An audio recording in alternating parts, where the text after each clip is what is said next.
Let's head back to the voicemail of Truth and Reason. I'm calling from Columbus, Ohio. Got a comment. As far as Andrew Berry, DePodesta, and Stefanski, they've got to go. I mean, go now. DePodesta and Berry have ruined the Browns for years. They're a couple of hacks.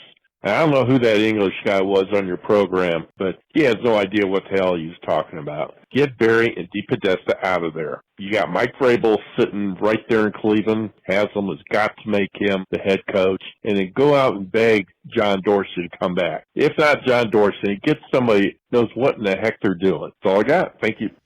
Appreciate all the calls. Now, everybody has revisionist history with John Dorsey. This is his second draft when he did not have the first and fourth picks in the draft. Greedy Williams, not in the league. Sione Takitaki, decent. Sheldrick Redwine, Mac Wilson, Austin Seibert, Drew Forbes. That's his second draft. And this is the guy that hired Freddie Kitchens and died on the Freddie Kitchens hill when he refused to fire him.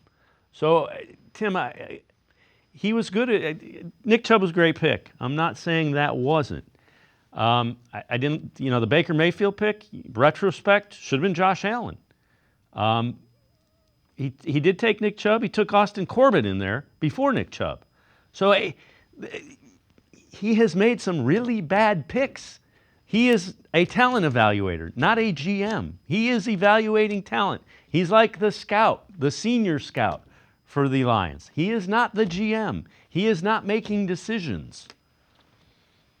Yeah, I think we talked about this before. The idea, when you're 2-7, you think about revisionist history. And I'm even looking back at the 2018 draft. Yeah, he obviously made great picks. John Dorsey made great picks with Denzel Ward and Nick Chubb. But the Austin Corbett pick, when you have all day to think about it, the first pick in the second round, and you pick Austin Corbett, big swing and a miss. And if you're taking like Shaq Leonard or Braden Smith after that, all of a sudden you're talking about a truly generational draft. And even after that, he got nothing after the second round. Chad Thomas, 4 total sacks in the NFL. Antonio Callaway, basically 1 season, and just nothing as far as depth goes. And obviously 2019, that year, outside of Sione Takitaki, big swing and a miss there. I think we're talking about it because John Dorsey's now with the Detroit Lions. And yeah, the Lions are awesome right now. They've turned around, but I think what we have to understand about the Detroit Lions is they've hit at the draft at an unsustainable rate. I think I've seen the term a Linsanity run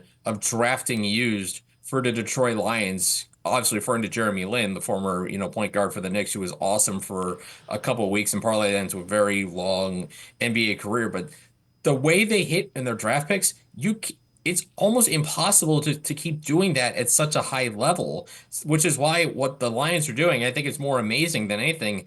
And I just don't know how much you can really take out of that other than, John Dorsey may, obviously had a hand in it, but I think it's also Brad Holmes coming from the Rams.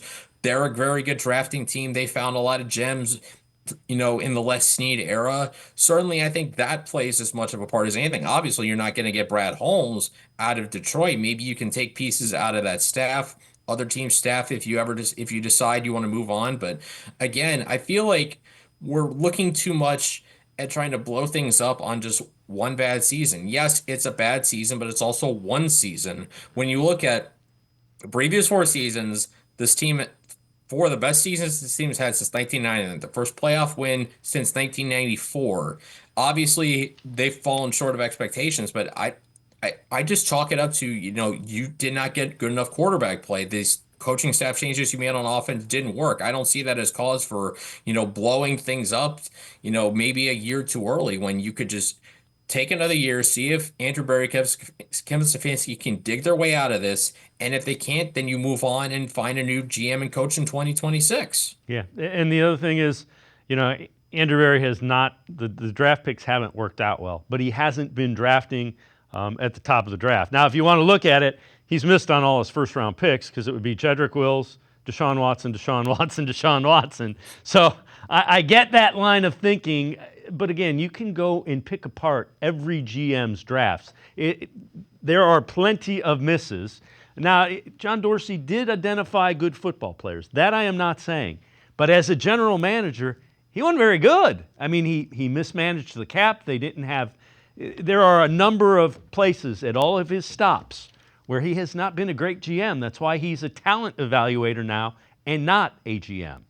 And you forget, sorry to interrupt, I was going to say you forgot two other things. The Odell Beckham trade in 2019, and more egregious than I think people realize, not firing Hugh Jackson after 0-16 2017.